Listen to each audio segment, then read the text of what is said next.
السلام علیکم ورحمۃ اللہ وبرکاتہ۔ آج ہم بات کریں گے کہ سلف الصالحین میں عذاب قبر سے خوف کے بارے میں۔ حضرت عثمان رضی اللہ تعالیٰ عنہ کے بارے میں نے آپ کو بتایا تھا کہ کسی قبر کے پاس سے جب کھڑے ہوتے تو اس قدر روتے کہ آنسوؤں سے آپ کی داڑھی بھیگ جاتی۔ حضرت عثمان رضی اللہ تعالیٰ عنہ سے روایت ہے کہ ان کا حال یہ تھا کہ جب وہ کسی قبر کے پاس کھڑے ہوتے تو اس قدر روتے کہ ان کی داڑھی آنسوؤں سے تر ہو جاتی، اور ان سے پوچھا گیا کہ آپ جب جنت اور جہنم کا ذکر کرتے ہیں تو نہیں روتے دیکھا گیا اور قبر کی وجہ سے روتے ہوئے دیکھا گیا، اس کی کیا وجہ ہے؟ فرمایا کہ حضور صلی اللہ علیہ وآلہ وسلم فرماتے تھے کہ قبر آخرت کی منزلوں میں سے پہلی منزل ہے، اگر بندہ اس سے نجات پا گیا تو آئندہ پیش آنے والی منزلیں اس سے زیادہ آسان ہیں، اور اگر قبر کی منزل سے بندہ نجات نہ پا سکا تو اس کے بعد کی منزلیں اور زیادہ سخت اور کٹھن ہیں۔ اور حضور صلی اللہ علیہ وآلہ وسلم یہ بھی فرماتے تھے کہ قبر کے منظر سے میں نے کوئی خوفناک منظر نہیں دیکھا، ما رأیت منظرا قط الا والقبر افظع منہ۔ یہ ترمذی شریف کی روایت ہے اور سنن ابن ماجہ میں بھی آتی ہے۔ تو حضرت عثمان رضی اللہ تعالی عنہ خلیفہ ثالث، آپ فرماتے ہیں کہ میں جب قبر کا ذکر سنتا ہوں یا میرا کسی قبر کے پاس سے گزر ہوتا ہے تو قبر کے متعلق حضور صلی اللہ علیہ وآلہ وسلم کے ارشادات یاد آ جاتے ہیں اور میں گھبرا اٹھتا ہوں اور بے اختیار آنکھیں تر ہو جاتی۔ حضرت عثمان رضی اللہ تعالی عنہ جیسے صحابی رسول، داماد رسول، بے مثال فیاض، بے نظیر مخیر اور کثیر العمل صحابی قبر کے عذاب سے کس قدر خائف ہیں، اور ہمیں دیکھیں کہ ہم میت کو لحد میں اتارتے ہیں اور قریب کھڑے سگریٹ پی رہے ہوتے ہیں، ٹھٹے بازیاں کر رہے ہوتے ہیں۔ میت کی گاڑیوں میں لوگوں کو میں نے ہنستے ہوئے سنا، انا للہ و انا الیہ راجعون، ادھر ادھر کی باتوں میں مصروف، کاروباری باتیں، خبریں، ادھر ادھر کی باتیں۔ ہمارے دل کس قدر پتھر ہو گئے ہیں، یہ شاید پتھروں سے بھی سخت، اتنا زہر بھر گیا ہے، اتنی نفس پرستی بھر گئی ہے۔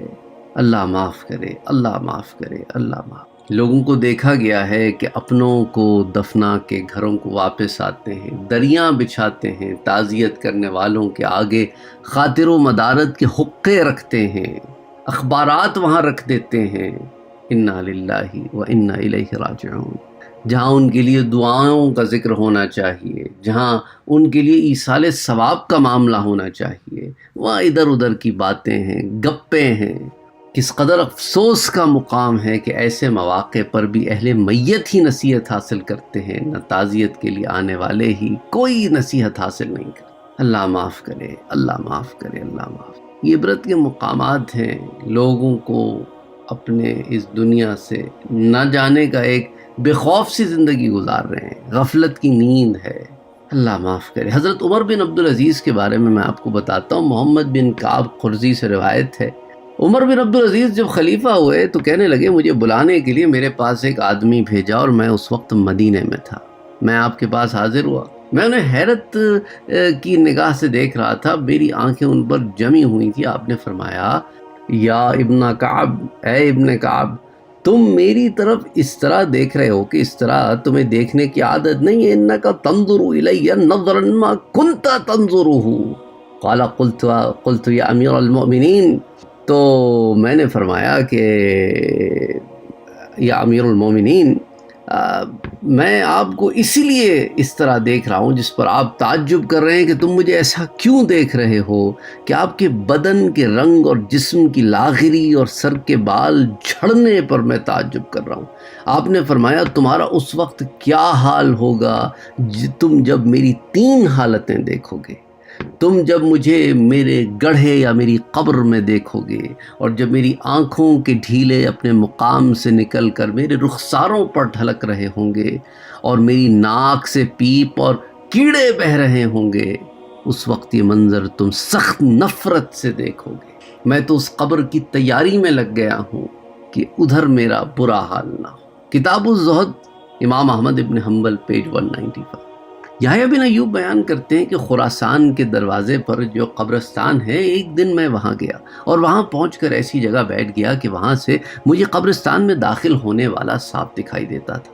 میں نے دیکھا کہ ایک شخص قبرستان میں داخل ہوا، فنظرت الی رجل دخل المقابر، اور اس حیت میں کہ اس نے اپنا منہ سر سے چھپایا ہوا تھا اور وہاں ادھر ادھر گھومنے لگا۔ وہ جس قبر کو ٹوٹی ہوئی یا زمین میں دھسی ہوئی دیکھتا وہاں کھڑا ہو جاتا اور اسے دیکھ کر رونے لگ جاتا۔ میں اپنی جگہ سے اٹھا اس خیال سے کہ میں بھی اس سے کچھ نفع حاصل کروں۔ میں جب اس کے قریب پہنچا تو دیکھا کہ وہ تو سعدون معتوہ تھے، اور وہ حضرت عبداللہ ابن مالک کے قبرستان کی ایک جھونپڑی میں بیٹھا کرتے تھے۔ میں نے ان سے کہا کہ یا سعدون، تم کیا کر رہے ہو؟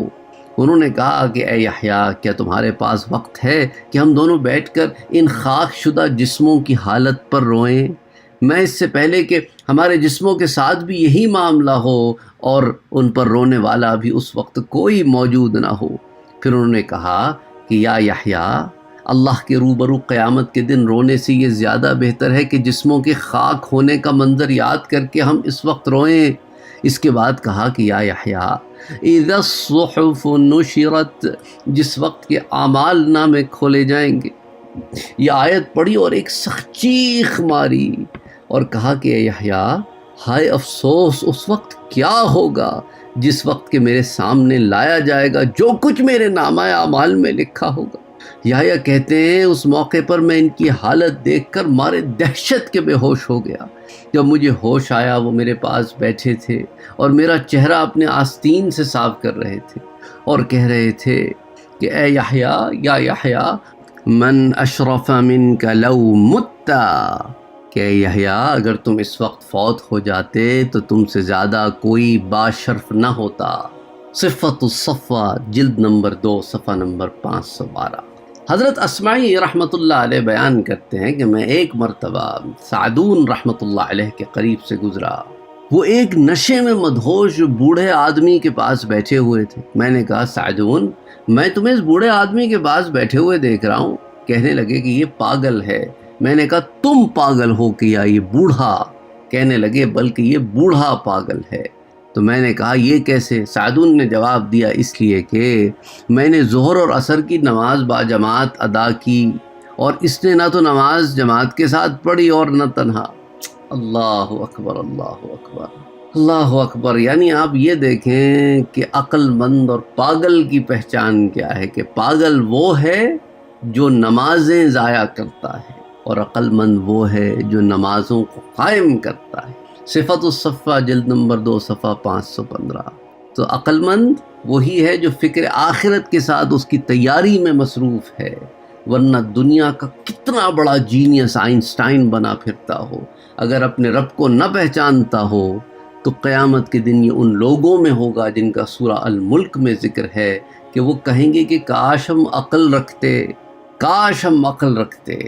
تو جو اپنے رب کی معرفت نہ جان سکا، جو فکر آخرت نہ کر سکا، فکر آخرت کیا ہے کہ ایک دن میں نے اپنے رب کو اپنے اعمال کا جواب دینا ہے، میں کیا جواب دوں گا؟ تو ایسا شخص پھر بے عقل ہے جو بے فکر ہے آخرت سے، اور دیوانہ اور پاگل ہے، بدبخت ہے جو اس چند روزہ زندگی، دنیا کی زندگی کے لیے آخرت کو بھلا بیٹھا۔ میرے پیارے نبی صلی اللہ علیہ وآلہ وسلم کا ارشاد ہے کہ عقل مند وہ ہے جس نے اپنے نفس کو اللہ کی نافرمانی سے روکا۔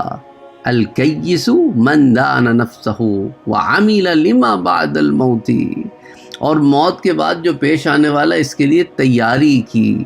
والعاجز من اتبع نفسہ وتمنى علی اللہ، اور بے وقوف وہ ہے جو نفس کی پیروی کرتا ہے، نفس کی اطاعت کرتا ہے، نفس کی فرما برداری کرتا ہے اور اللہ پر بخشش کی امید بھی رکھتا ہے۔ وہ بے وقوف ہے جو کرتا کراتا کچھ نہیں ہے اور اس آس میں بیٹھا ہے کہ بخش دیا جائے گا۔ عقل مند وہ ہے جو نافرمانیوں سے خود کو روکتا ہے، نیکی کے کام کرتا ہے، آخرت کی فکر کرتا اور پھر اللہ سے امید کرتا ہے۔ یہ ترغیب کی روایت ہے، جلد 4، صفحہ 252۔ اور آگے پھر اس میں اس کو ابن ماجہ نے بھی روایت کیا اور امام ترمذی نے بھی روایت کیا ہے۔ اچھا، اسی طرح حضرت سری سقطی بیان کرتے ہیں سری السقط قالا کہتے ہیں کہ میں ایک روز قبرستان سے گزرا تو میں نے دیکھا کہ بہلول اپنی دونوں پاؤں ایک قبر میں لٹکائے ہوئے مٹی سے کھیل رہا ہے۔ میں نے کہا آپ یہاں؟ فقلت انت ہا ہونا؟ قال نعم۔ تو وہ انہوں نے جواب میں دیا کہ میں ان لوگوں کے پاس ہوں جن سے مجھے کوئی تکلیف نہیں پہنچتی۔ اللہ اکبر۔ اور جب میں ان کے پاس سے چلا جاتا ہوں تو وہ میری غیبت نہیں کرتے۔ کیا خوبصورت بات کہی نا بہلول نے، سبحان اللہ۔ اس لیے تو ان کو بہلول دانا کہتے تھے کہ میں ان لوگوں کے پاس ہوں جن سے مجھے کوئی تکلیف نہیں پہنچتی، اور جب میں ان کے پاس سے چلا جاتا ہوں تو میری غیبت نہیں کرتے۔ انسانوں کو کتنا بڑا میسج ہے، جب تم آپس میں ملتے ہو تو ایک دوسرے کو تکلیف دے بات کرتے ہو، جب ایک دوسرے سے جدا ہوتے ہو تو ایک دوسرے کی غیبت کرتے ہو۔ تم سے تو بہتر یہ قبرستان والے ہیں۔ تو کہتے ہیں میں نے کہا، سری سقطی کہتے ہیں میں نے کہا یا بہلول روٹی مہنگی ہو گئی ہے۔ کہنے لگے خدا کی قسم مجھے کچھ پرواہ نہیں، اگرچہ ایک روٹی ایک مسقال کے برابر کیوں نہ ہو جائے۔ ہم پر تو یہ فرض ہے کہ ہم اس اللہ کی عبادت کریں جیسا کہ اس نے ہمیں حکم دیا ہے، اور اس کے ذمے ہمارا رزق ہے جیسا کہ اس نے ہم سے وعدہ کیا ہے۔ اللہ اکبر، اللہ اکبر۔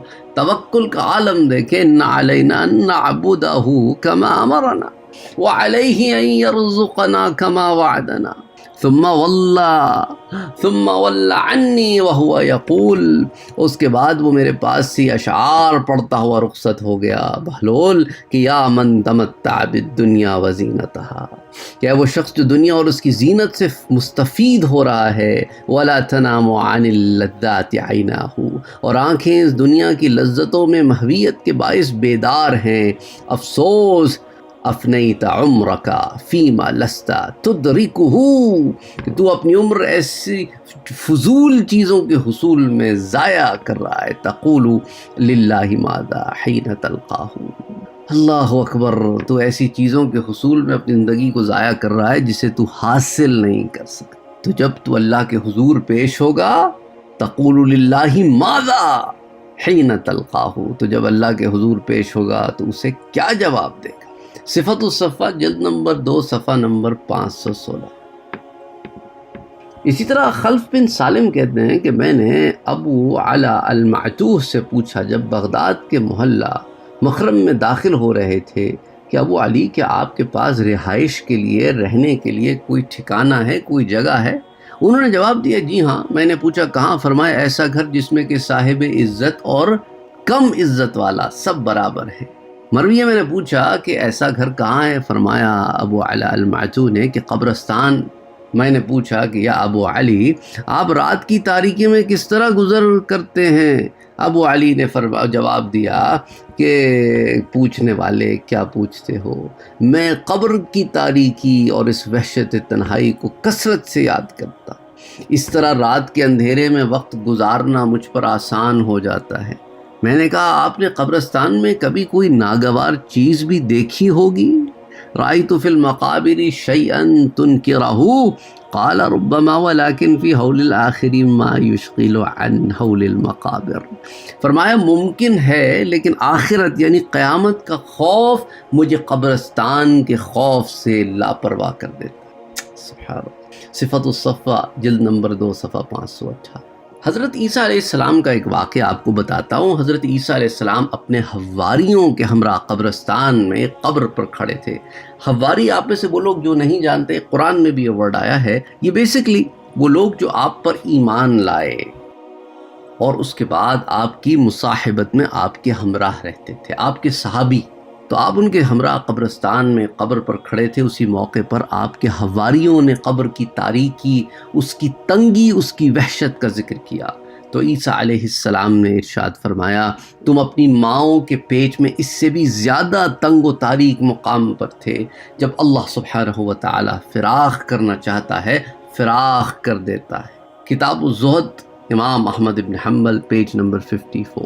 حضرت نوح علیہ السلام کی اپنے بیٹے کو نصیحت بھی کتابوں میں آتی ہے۔ حضرت نوح علیہ السلام نے اپنے بیٹے سام کو نصیحت فرمائی کہ میرے پیارے بیٹے، قبر میں اس حال میں ہرگز نہ داخل ہونا کہ تیرے دل میں ذرہ برابر تکبر ہو۔ لا تدخلن القبر وفی قلبک مثقال ذرۃ من الکبر۔ کیوں؟ فإن الكبرياء رداء اللہ عز وجل، کیونکہ یہ جو اس لیے کہ کبریائی جو ہے وہ چادر ہے اللہ سبحانہ و تعالیٰ اس کے لیے خاص ہے. جو شخص اللہ کی اس چادر کو پھاڑنے کی کوشش کرتا ہے اللہ اس پر غضبناک ہو جاتا ہے. اے میرے پیارے بیٹے، یا بنی لا تدخلن القبر وفی قلبک مثقال ذرۃ، کہ اپنی قبر میں اس حال میں ہرگز نہ داخل ہونا کہ تیرے دل میں رائی برابر، ذرے برابر رحمت الہی سے نا امیدی ہو، اس لیے کہ بدبخت گمراہ آدمی ہی اللہ کی رحمت سے نا امید ہوتا ہے. کتاب الزہد، امام احمد ابن حنبل، پیج نمبر 50. اسی طرح ثابت بنانی فرماتے ہیں کہ میں قبرستان میں داخل ہوا، جب وہاں سے نکلنے کا ارادہ کیا تو مجھے ایک آواز سنائی. کہنے والا کہہ رہا تھا، اے ثابت، خبردار یا ثابت لا یغرنک، خبردار یہاں رہنے والوں کی خاموشی سے دھوکہ نہ کھانا، ان میں کتنے ایسے ہیں جو نہایت غمزدہ ہیں. اللہ اکبر. احیاء العلوم، جلد نمبر 4، پیج نمبر 486. حضرت علی رضی اللہ تعالی عنہ ایک قبر پر ایک واقعہ سناتا ہوں. حضرت کمیل بیان کرتے ہیں کہ ایک مرتبہ میں حضرت علی کرم اللہ وجہہ کے ہمراہ قبرستان پہنچا. آپ نے قبر کی طرف متوجہ ہو کر فرمایا کہ اہل قبور، اے قبر کے گڑھوں میں بوسیدہ ہو جانے والوں، اے وحشت و تنہائی سے ہمکنار لوگوں، کچھ بتاؤ تمہارا کیا حال ہے، یہاں کس طرح گزر ہو رہی ہے. پھر خود ہی یوں گویا ہوئے، تمہارے بعد تمہارے مال تقسیم ہو گئے، اولادیں یتیم ہو گئیں، بیویوں نے دوسرے شوہر کر لیے. اس کے بعد مجھ سے خطاب کرتے ہوئے کہا، کمیل، اگر ان لوگوں کو اجازت گویائی ہوتی، بات کرنے کی اجازت ہوتی اور یہ بات کر سکتے تو یہ اس طرح کہتے کہ دنیا کے مال و دولت کی نسبت بہترین زاد راہ تقویٰ ہے. انسان کا یہی اصل اور نافع سرمایہ ہے جو راہ آخرت میں کام آتا ہے. اور یہ فرمایا اور اشک بار ہو گئے، آنکھیں بھیگ گئیں. پھر فرمایا، اے کمیل، قبر عمل کا صندوق ہے، یعنی انسان کے اعمال قبر میں اس کے ساتھ ہوتے ہیں. انسان اچھا یا برا جو عمل کرتا ہے وہ قبر یعنی صندوق میں محفوظ رہتا ہے. بہرحال اس مضمون کی اور بہت ساری احادیث حضور صلی اللہ علیہ وآلہ وسلم سے منقول ہیں کہ اچھا عمل خوبصورت آدمی کی صورت میں انسان کے ساتھ قبر میں داخل ہوتا ہے اور اپنے عامل یعنی میت کا دل بہلاتا ہے، اس سے پیار کرتا ہے، اس کی دلداری کرتا ہے، اور برا عمل بھیانک اور بدبودار شکل میں میت کے ساتھ اس کی لحد میں اترتا ہے اور جو اس کی وحشت اور اذیت میں اضافہ کرتا ہے اور اسے ڈراتا ہے، دھمکاتا ہے. اللہ اکبر، اللہ اکبر، اللہ اکبر. اللہ سبحانہ و تعالی قبر کے عذاب سے، اس کی وحشت سے ہم سب کو محفوظ رکھے. آمین یا رب العالمین. ہمیشہ ہر روز اللہم، اے اللہ سے دعا کریں کہ ہمیں بچائے کس سے؟ عذاب قبر سے. ہمیں عذاب قبر سے بچائے. یہ صبح بھی 7 دفعہ کم سے کم، اور پھر عصر کے بعد یا مغرب کے بعد جو آپ کو آسانی ہو 7 دفعہ اللہ سے پناہ مانگے قبر کے عذاب سے، اور اسی طرح 7 مرتبہ پناہ مانگے جہنم کے عذاب سے. کہ کثرت سے چیز مانگی جائے تو اس کا ایک تو دل پہ بھی اثر ہوتا ہے، پھر انسان میں ایک وہ ہوتا ہے، ایک عرض رکھتے ہیں نا رب کے آگے، جب اس کے اندر بار بار ایک ہی عرض رکھی جائے تو اس کی رحمت کو بھی جوش آتا ہے. اللہم صلی علی محمد وعلی آلہ محمد.